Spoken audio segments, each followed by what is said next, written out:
Channel. Today we're going to talk about the recently launched TSH and how you can install this for your mid-drop. So let's take this out of the package.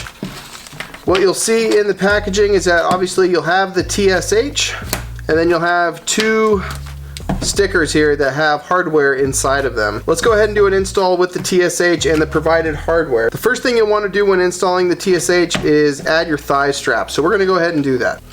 This is one of the carry concealment thigh straps that are available on our website, but you don't need to have one of our thigh straps to use the TSH. You can use any inch or inch-and-a-half thigh strap.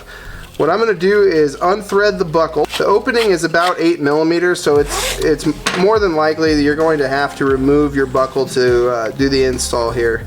And what we're going to do is we're going to thread this from the outside of the TSH. The logo is going to be facing out. Don't worry, this is going to be covered if you thread it this way. We don't want to see our logo flashing all over the place on the range. And we're going to take the thigh strap from the outside to the back, and then from the back through the front, again front to back, and then last time back to front, and then we can go ahead and reinstall your buckle. Keep in mind with these acetal buckles, the correct threading pattern is from the back of the buckle through the front slot, and then again through the back slot.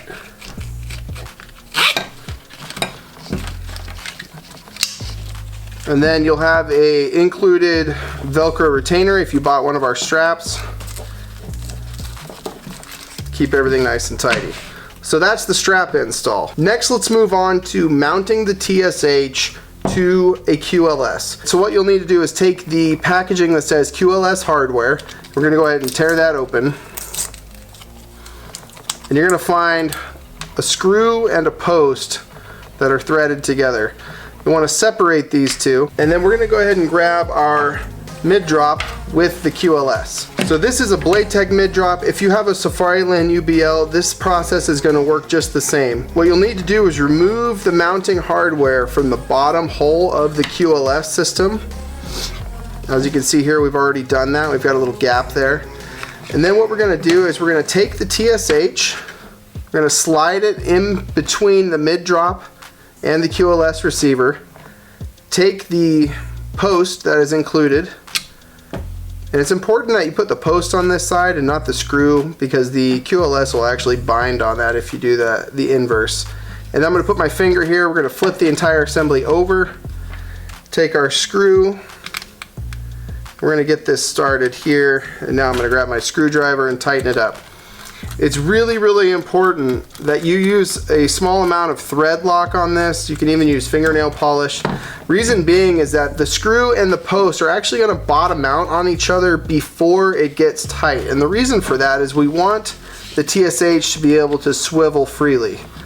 And if you tighten this up too much with a smaller set of hardware, it's actually going to bind and it won't be able to articulate the way it's supposed to. So that's all it takes for the QLS install with the TSH. Alright, now that we've got the TSH with a strap and is mounted to the bottom of the QLS system, you can take your favorite QLS capable holster and mount it up and you're good to go. Even if you aren't running a QLS system, you can still utilize the TSH. This holster is direct mounted with rubber grommets to this mid-drop, and the TSH is designed to accommodate those grommets here. So let me show you how that works. We've got a TSH with a thigh strap already installed. What I'm going to do with this holster is I'm going to remove the screw from the mid-drop. I'm using my finger inside of the holster to keep the post in place.